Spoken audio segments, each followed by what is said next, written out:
without charges. I want to roll that tape. You asked me, I thought, about 2014. That is 30,558. And the good news is, at least that went down from 2013, when it was 36,007. But you're omitting the 68,000 criminal illegal aliens that ICE did not begin deportation proceedings against at all. And you got to add both of those together. It's over 100,000. And yes, sir, that's absolutely right. All done pursuant to this statute that the Congress has outlined. Senator, murders are being committed. These are known criminals, felonies. And if they do leave, they can cross right over the border, as in the case of Kate Steinle. What can be done, and how quickly could it be done? You are absolutely right. The hearing we had yesterday in the Senate Judiciary Committee, we heard from the families, from mothers and fathers and brothers and wives of those murdered by criminal illegal aliens that the Obama administration has released into the public. As that exchange just showed, in 2013 alone, the Obama administration released 104,000 criminal illegal aliens. That included 193 murderers, illegal aliens with homicide convictions. It included over 400 illegal aliens with sexual assault convictions. It included over 16,000 with drunk driving convictions.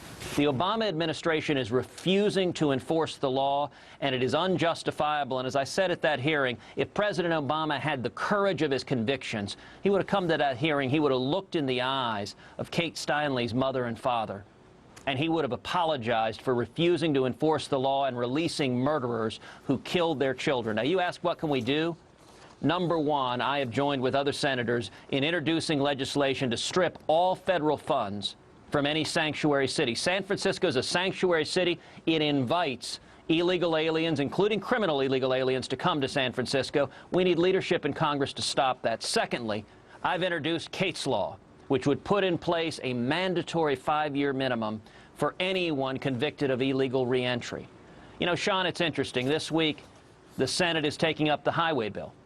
And in the highway bill, you are seeing Republican leadership that's pressing to reauthorize the Export-Import Bank, which is just corporate welfare and cronyism. How about, instead of listening to the big business and the corporate giveaways in Washington, we take up this week stopping sanctuary cities, passing Kate's Law, defunding Planned Parenthood. How about if we pass my legislation to end the congressional exemption from Obamacare? We ought to be leading on issues that matter to the American people, not giving in to the Washington cartel. I love that term, Washington cartel. You know, Senator, I think I speak for a lot of conservatives in that we are frustrated. Yes. You look at the rise of Donald Trump, I would attribute a good part of it to the fact that he's straight talking, he's iconoclastic, he's bringing an energy to the campaign, no holds barred. You, of all the Republicans that promised to repeal and replace Obamacare, you were the only one that stood up, and you were excoriated by the Republican Party.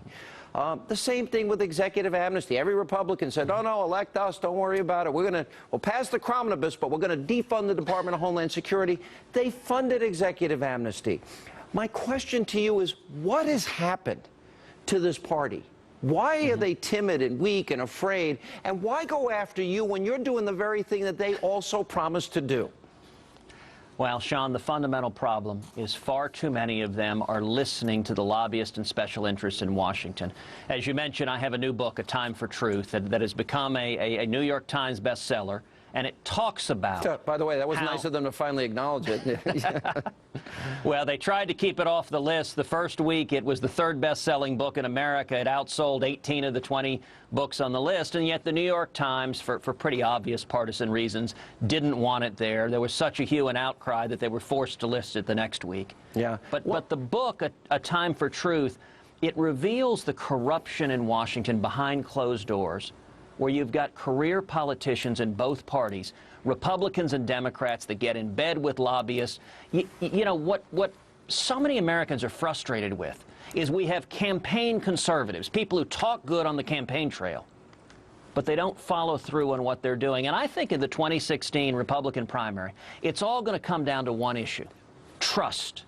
Who has been a consistent conservative, walking the walk and over again standing and fighting against Obamacare, against executive amnesty, against lawlessness, against the debt, defending religious liberty, defending the Constitution? Who is leading the fight against this catastrophic Iran nuclear deal? I think that's what people are looking for, is someone who will tell them the truth and do what he said he would do. I want to ask you what do you make of the phenomenon or the rise of Trump in the polls? I know you recently met with him. I actually thought it was one of the funniest things I've ever saw in a presidential campaign when he did this to Lindsey Graham, who called him a jackass and started a fight when he did this yesterday. Didn't this guy call me like 4 years ago? Yes. He called me 4 years ago, 4 years ago. Lindsey Graham, I didn't even know who he was. He's like begging me to help him with Fox and Friends. So I say, okay, and I'll mention your name. He said, could you mention my name? I said, yes, I'll mention. And he gave me his number, and I found the card. I wrote the number down. I don't know if it's the right number. Let's try it. 202. Tell us about the meeting, your thoughts on his rise in the polls as now being #1 in many polls now across the country. And I'll be honest, I look at Lindsey Graham as part of the problem. He's one of the guys that won't stand up on immigration. He's one of the guys that I would say is a rhino Republican. Well, look, I like Donald Trump. He's a friend of mine. He and I have sat down and visited many, many times. I think the reason why he's getting the attention he is and the support he is that he's bold and brash and he's willing to speak the truth, and he's taking on the Washington cartel. And in particular, he's focusing on illegal immigration in sanctuary cities. And a great many of the candidates in 2016 for the Republican nomination have been vocal, aggressive advocates of amnesty. When we come to the first debate in a couple of weeks, I'm going to be one of the very few major candidates on that stage who has never embraced amnesty. And I appreciate Donald's focusing on illegal immigration. It's an issue I've been fighting a long time. When Chuck Schumer had the Democrats' Gang of Eight bill, I helped lead the fight along with Jeff Sessions to stop amnesty. And, you know, I think it was really sad to see so many Republican 2016 candidates taking out sticks and trying to smack Donald Trump because they don't want him talking about illegal immigration in sanctuary cities. I've refused to do so. I've been proud to defend him for focusing on illegal immigration. And I intend to follow Ronald Reagan's 11th commandment, thou shalt not speak ill of another Republican, don't engage in character attacks, but keep the focus on policy and substance and the issues that matter to the American people. I think that's a good strategy. It's interesting. Oh, what do you think about what so-and-so said? I said, go ask them. I saw your answer. I thought that was a good answer. Senator, good to see you. We'll see you on the campaign trail. Looking forward to that debate. Appreciate you being with us. Thank you, Sean. God bless you. All right.